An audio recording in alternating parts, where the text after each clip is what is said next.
트럼프 랠리에서는 소외되고 또 중국 이슈에는 되려 하락으로 반응을 하면서 말 그대로 우리 시장은 현재 의지할 곳 없이 외로운 시간들을 보내고 있습니다. 어제 코스피와 코스닥 모두 1%가 넘는 큰 폭의 하락을 보였고요. 외국인과 기관들의 매도 흐름이 양시장의 지수를 크게 끌어내렸습니다. 코스피는 1.1% 하락한 2,530선에 코스닥은 2% 가까운 낙폭을 보이면서 728선까지 내려온 상황인데요. 말 그대로 트럼프 쇼크 그리고 중국 부양책에 실망하면서 외국인들의 대량의 매도 흐름이 시장에 그대로 나왔습니다. 때문에 대형주 위주로의 이 가격 하락이 나왔었는데 삼성전자 이날장에서 다시 한번 신저가를 갈아치웠고요. SK하이닉스도 동일하게 3%대 급락이 나오면서 어제 상승했던 종목보다 하락했던 종목의 개수가 3배에서 4배가량 많은 말 그대로 모두가 약했던 하루였던 것 같습니다.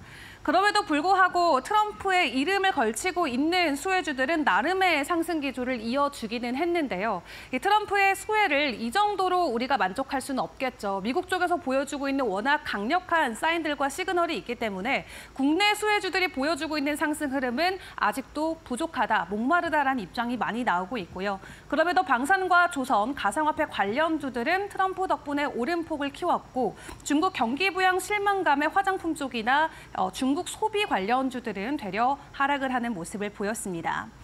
트럼프 덕분에 우주항공 관련주들 실적도 좋은 부분이 상승의 모멘텀이 되어주곤 있습니다만 최근 들어서 상승 기조가 계속 이어지며 어제 해당 섹터 안에서 52주 신고가를 돌파한 종목들이 대거 나왔고요. LK삼양이나 하나시스템 두 자릿수 이상의 강한 상승을 보이면서 어제장에서 52주 신고가 랠리를 펼치기도 했습니다.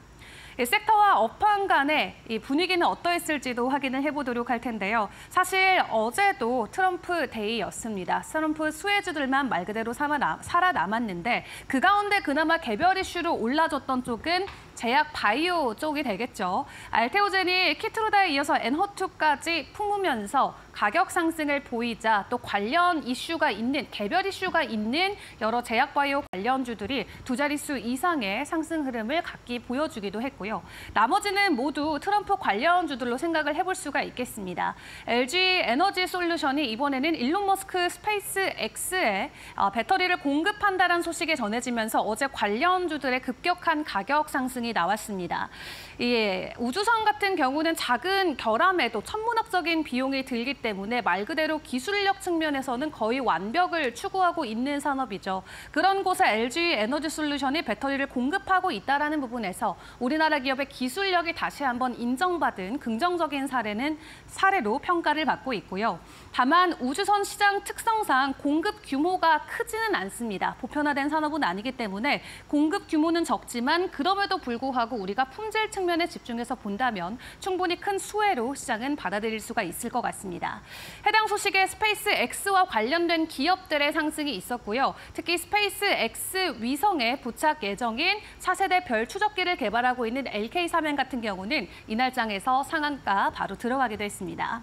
그리고 어제 국내 증시 마감 기준으로 비트코인이 82,000달러를 돌파했습니다. 일주일 새 30%의 급등 흐름을 보여주고 있는데 오늘 새벽 기준으로는 85,000달러 그리고 현재 시각 기준으로는 88,000달러까지 돌파를 해낸 상황이고요.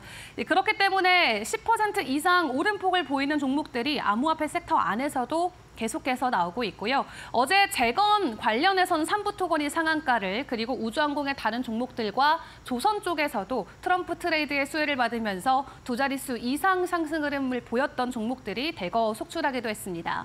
그럼 시간 외에서 우리 시장의 분위기는 어떠했을까요? 놀랍게도 시간 외에도 트럼프였습니다. 아무것도 묻지도 따지지도 않고 이날장 시간 외에서도 트럼프가 말 그대로 대세 흐름을 이어갔는데 이날 시간에서 상한가 갔던 종목도 우주항공 관련주입니다. 트럼프 수혜주로 체크가 가능해 보이고요. 그 외에 우리가 함께 확인을 해봐야 되는 이슈는 크렘린궁에서 푸틴 트럼프의 통화는 미국 언론의 허구였다. 미국 보도에 허구였다라는 소식을 다시 한번 전해왔습니다. 사실 푸틴과 트럼프가 전화를 했다라는 소식으로 재건 관련주들이 지난주부터 급등 흐름을 보여왔었죠. 근데 사실이 아니다라는 입장이 러시아 측에서 확인이 된 만큼 오늘 재건과 방산 관련주들의 변동성에는 주의를 해보시는 게 좋을 것 같고요.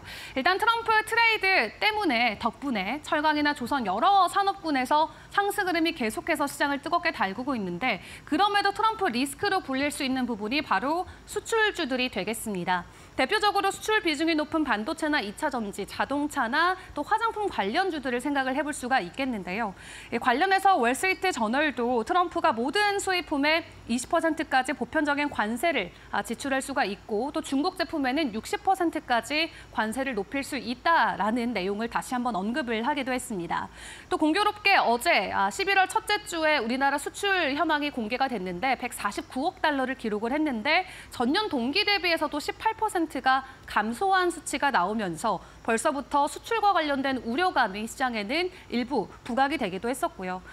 비록 전년 대비 마이너스로 수출이 전환되긴 했지만 섹터별로만 놓고 봤을 때는 그럼에도 반도체는 17%의 전년 대비 상승 흐름을 보였고요. 선박 쪽은 300%가 넘는 강한 수출 기조가 이어지고 있습니다. 그렇다 보니까 수출주 안에서도 우리가 선별해서 접근해야 된다라는 입장들이 많이 들려오고 있고요. 그 안에서 어떻게 보면 대미 수출로 인해서 가장 영향력이 클 수 있는 섹터로는 증권가에서 자동차 쪽을 꼽고 있습니다. 이미 무역의 흑자폭이 워낙 크기 때문에 추가적으로 흔들림이 나오더라도 자동차 쪽으로 나올 수 있다라는 우려감이 있고요. 수출 관련주들의 리스크도 잘 대응하시면서 트럼프 트레이드뿐만 아니라 트럼프 리스크에 대한 대비도 같이 해보시면 좋을 것 같습니다. 자, 그리고 이 트럼프 트레이드 지속적인 상승 흐름이 이어지고 있는 가운데 여기에서 우리가 암호화폐 시장을 빼놓을 수 없겠습니다. 오늘 새벽 4시 기준으로는 비트코인의 가격이 86,000달러 선에 거래가 됐었는데요. 현재 시각 기준으로는 88,000달러를 돌파하면서 이제 비트코인에 몰린 사람은 전 세계 아무도 없는 상황이 됐습니다. 말 그대로 매일매일 신고가 경신을 하면서 이 전체 지표를 놓고 봤을 때 지속적인 상승 기조가 이어지고 있는 상황으로 확인을 해볼 수가 있겠고요. 이 시장 분위기가 이렇다 보니까 어제 코인 쪽에 들어왔던 거래량이 국내 코스피와 코스닥을 합친 거래 대금보다 더 많았던 하루를 보냈습니다. 어제 코스피와 코스닥의 거래 대금이 17조 원 정도로 집계가 됐는데 어제 이 국내 원화마켓 5대 거래소 기준으로는 코인의 거래량이 19조 원을 돌파하면서 이 비트코인과 암호화폐 투자하는 사람들이 국내 주식에 투자하는 사람들보다 비중이 더 많았다라는 것을 알 수가 있었고요. 워낙 가파른 상승을 보이고 있어서 내가 지금 들어가도 괜찮을까 또 고민이 되시는 분들도 있을 것 같은데 시장에서는 아직도 올라갈 룸은 남아있다라는 입장을 보이기도 합니다. 일단 김치 프리미엄이라는 인덱스가 있습니다. 다른 거래소들보다 국내에서 거래되고 있는 비트코인의 가격, 그 비율을 확인하는 지수인데요. 보통은 이 비트코인이 상승하고 있는 주기에는 다른 해외 거래소들보다 국내에서 10% 정도 더 비싼 가격의 비트코인이 거래가 됩니다. 근데 현재 김치 프리미엄 지수를 확인을 해보면 마이너스 1.8%로 오히려 달러로 거래하는 것보다 원화로 비트코인을 사게 되면 190만 원 정도 저렴하게 구입이 가능한 상황인데요.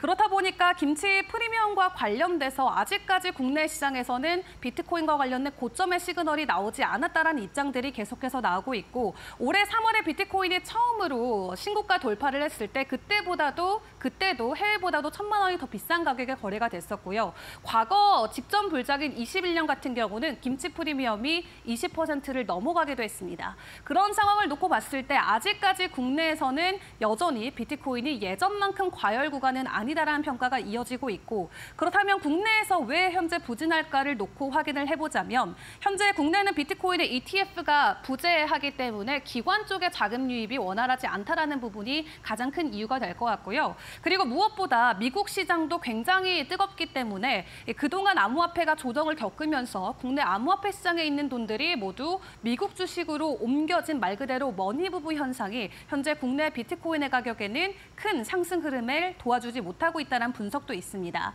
실제로 국내 대표 가상화폐 거래소인 업비트의 1분기 예치금이 6조 원대를 기록했었는데 현재 3분기 기준으로는 3조 원까지 내려오면서 코인 시장보다도 미국 시장에 훨씬 더 많이 국내 투자자들이 투자하고 있는 상황을 확인을 해볼 수가 있겠고요.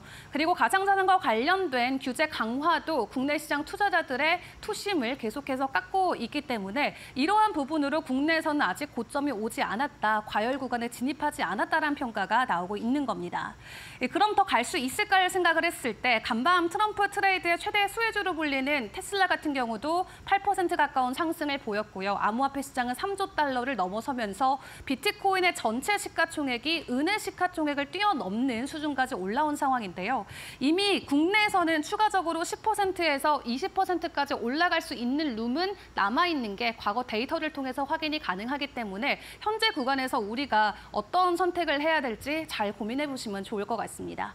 마지막으로 이번 주 주간 일정도 빠르게 점검을 해보도록 할 텐데요. 일단 어제 광군절 시작이 됐죠. 그리고 오늘은 주요 연은 총재 연설들 그리고 제롬 파월 연준 의장의 연설도 준비가 돼 있습니다. 그리고 오는 수요일과 목요일과 금요일에는 경제 지표들이 발표가 되기 때문에 이제 대선이라는 빅 이벤트가 마무리된 현재 시점에서 우리는 여러 가지 경제 지표들의 발표를 잘 확인을 하면서 투자 전략을 세워봐야 될 것 같고요. 오늘도 여러 가지 변수들이 있습니다만 간밤 뉴욕 증시가 다시 한번 사상 최고가에 마무리를 해줬던 만큼 오늘 국내 증시에도 해당 영향이 잘 불어와줬으면 좋겠습니다. 지금까지 국내장 함께 점검해봤습니다. 자, 이제 간밤 뉴욕 시장의 마감 상황 보면서 우리 시장의 시그널 사인을 확인해 보도록 하겠습니다. 자, 일단은 뉴욕 시장 여전히 좋습니다. 지수가 3대 지수 모두 상승하면서 거래를 마감했는데 보시는 것처럼 다우 지수가 44,000포인트를 돌파하면서 역대 최고치 0.69% 상승하면서 거래를 마쳤습니다. S&P 500 지수도 6,000포인트를 넘겼습니다. 결국에는 또다시 역사적 신고가 0.1%대 상승세, 나스닥 지수는 0.06% 상승과 하락을 마지막까지 왔다 갔다 하다가 결국에는 마지막에 상승으로 분위기가 반전되면서 강보합권 수준에서 거래를 마감했습니다. 자, 시장에서는 지금 뉴욕 시장은 오로지 트럼프 트레이드가 이어지고 있습니다. 선거가 끝나고 나서 계속해서 지금 지수도 올라가고 관련된 종목들도 올라가고 빅테크 안에서도 보시면 테슬라가 오늘도 9% 가까이 상승세를 나타냈습니다. 자, 연일 상승 탄력이 계속 나오고 있는데 이 테슬라의 주가가 오늘 350달러에 딱 도달을 했습니다. 과연 어디까지 올라가게 될지 살펴봐야 되겠고요. 엔비디아는 반면에 오늘 약간의 조정 1.6% 어제에 이어서 하락세를 나타냈고 애플도 역시 1.2% 하락세. 애플은 철저하게 트럼프 트레이드에서 약간은 멀어져 있는 한 발 떨어져 있는 느낌을 받을 수밖에 없습니다. 자, 국제유가 금값도 확인해 보겠습니다. 둘 다 떨어졌는데 국제유가 WTI 같은 경우에는 중국에서의 경기 부양책이 뭔가 구체적인 것이 나오지 않았다. 이렇게 되면 중국의 경기 회복이 쉽지 않겠다라는 그런 심리가 작용을 했고요. 이러면 자연스럽게 원유 수요도 늘어나지 않을 것이다라는 그런 심리가 발동이 됐습니다. 여기다 플러스 알파로 트럼프 당선자가 앞으로 이제 집권을 하게 되면 에너지 가격을 내릴 것이다. 이 전통적인 석유나 이런 화석 연료의 가격을 안정화시킬 것이다라고 이야기를 했기 때문에 국제 유가의 하락이 오늘 3%나 넘게 내려가면서 WTI가 70달러 아래로 내려섰습니다. 자, 금값도 역시 하락했는데요. 2,629달러대까지 내려왔습니다. 2% 넘게 하락세를 나타냈는데 금 가격도 역시 지금까지 금 가격이 많이 올라왔는데 선거가 끝나자마자 확연하게 분위기가 바뀌었습니다. 선거가 끝나니까 선거 전에는 안전자산 쪽으로 결과를 알 수 없으니까 안전자산인 금 가격의 상승세가 나타났는데 이제 선거가 끝나니까 비트코인 이렇게 올라가는데 비트코인 투자해야 되지. 테슬라 그리고 미국 시장 올라가는데 이쪽으로 투자해야 되지라고 하면서 위험자산 선호 심리가 강해지고 있습니다. 금 가격의 현재의 쉬어가는 조정 장세도 잘 살펴보셔야 되겠습니다. 말씀드렸듯이 테슬라와 비트코인 지금 무한 질주하고 있습니다. 하루가 다르게 올라가고 있고 시간이 1시간 30분 전과 또 다르게 올라가고 있습니다. 테슬라는 댄 아이브스가 목표 주가를 $400로 제시했습니다. 말씀드렸듯이 오늘 종가가 $350였는데 $400까지 목표 주가 충분히 더 상승 여력이 있다라는 의견을 제시했고요. 천장이 뚫렸습니다. 비트코인은 전고점을 돌파해버렸고 이러면서 지금 불과 한두 시간 전보다 $2,000가 올랐습니다. $88,000까지 상승세를 나타내면서 $88,000 선 위까지 올라왔습니다. $100,000 얼마 남지 않은 것 같습니다. 자, 모건 스탠리에서는 이렇게 주식시장이 지금 트럼프 랠리를 계속 보여주고 있는 것에 대해서 약간은 한숨 좀 쉬어가는 게 좋겠다라는 의견을 제시를 했습니다. 선거 후에 많이 올랐기 때문에 어느 정도의 차익 실현 물량이 이제 나올 때가 됐다라는 의견이었고요. 그리고 이번 주에는 미국에서 주 후반으로 가면 CPI, PPI, 소매 판매 이런 것들을 발표하기 때문에 이것을 확인하고 나서도 계속 주식시장이 상승하게 되면 대세 상승장이 이루어질 수 있을 것이다. 하지만 여기에서 뭔가 미스가 나는 수치들이 발표가 되면 약간 차익 실현 매물이 더 나오면서 쉬어갈 수 있을 것이다. 상승장의 장세가 약간은 주춤할 수 있다라는 그런 의견을 제시하고 있네요. 자, 채권 시장은 오늘 어제 미국 시장은 참전 용사의 날이었습니다. 베테랑스 데이였기 때문에 채권 시장은 휴장을 했고 주식 시장만 이뤄진 것을 확인할 수 있습니다. 자, 이런 상황에서 미국에서는 이제 트럼프 집권 2기, 트럼프 정부 2기에 어떤 인사들이 들어가서 정책을 펼치고 국정을 운영할 것인가. 트럼프도 중요하지만 트럼프의 의견을 실행하는 사람들도 중요하겠죠. 자, 과연 트럼프 집권 2기에는 어떤 사람들이 들어가게 될까요? 가장 큰 기준으로 마가, 충성심, 플로리다. 이런 중요한 특징이 있었습니다. 마가는 미국을 다시 위대하게라는 트럼프 당선자의 늘 캐치프레이즈죠. 여기에다가 충성심이 강한, 그러니까 트럼프에게 충성을 보이고 트럼프의 전략이나 정책을 잘 수행할 수 있는 사람을 원하고 있는 것을 이렇게 X에다가 공개를 했습니다. 콕 집어서 니키 헤일리 전 유엔 대사와 마이크 폼페이오 전 국무장관은 2기의 내각에 들어가지 않을 것이다 라는 의견을 보였는데 이 두 사람은 대표적으로 트럼프 후보였을 때 그리고 트럼프가 1기 때 대통령이었을 때 반기를 들었던 뭔가 목리를 부렸던 사람입니다. 이런 사람은 뽑지 않겠다. 내 말 잘 듣는 사람만 뽑겠다라는 걸 보여주죠. 자, 이런 상황에서 그러면 어떤 사람들이 들어가고 있을까요? 일단은 첫 번째로 확정된 사람, 트럼프의 비서실장 수지 와일스입니다. 백악관에서 처음으로 여성 비서실장이 선정이 됐는데 1980년에 정치에 입문해서 트럼프 대선 캠프 2016년, 20년, 24년에도 계속 트럼프와 함께한 사람입니다. 배후에서 모든 것을 지시하고 정리하고 메시지를 내보내는 사람이 이 수지 와일스다라는 의견인데 누가 집무실에서 대통령을 만날 수 있는지 수지 와일스 본인이 통제할 것이다. 그렇지 않으면 비서실장 하지 않을 것이다. 이렇게 뭔가 우리가 이미지에는 뭔가 막무가내인 트럼프를 컨트롤할 수 있는 사람이 바로 수지 와일스, 확정된 비서실장입니다. 다음 사람은 국경짜르로 임명된 톰 호먼입니다. 일기 행정부 때 역시 이민세관 단속국의 국장 직무대행을 했는데 이 사람이 반이민 정책의 선봉장 역할을 하기 때문에 이제 멕시코 국경장벽 진짜 세울 거다. 이런 정책들이 나올 수 있겠죠. 이런 상황에서 앞으로 어떤 이런 국경과 관련된 정책을 펼칠지도 이것이 또 시장에 어떤 영향을 줄지도 생각을 해보셔야 되겠습니다. 다음 사람은 재무장관 후보자입니다. 재무장관 후보자는 지금 키스퀘어 그룹이라고 헤지펀드 수장이었던 사람을 지금 유력한 재무장관으로 이야기하고 있는데 스콧 베센트라는 사람입니다. 자, 이런 사람, 스콧 베센트는 전반적으로 바이든 정부의 정책을 비판하면서 친환경 정책이라든지 그리고 반도체 보조금, 칩스법과 관련된 이런 것에 대해서 비판적인 의견들을 내놓고 있거든요. 이렇기 때문에 IRA에 대해서도 역시 비판적인 의견을 내놓기 때문에 만약에 이 사람이 재무장관이 된다면 이런 IRA나 칩스법의 수정은 불가피할 것으로 보입니다.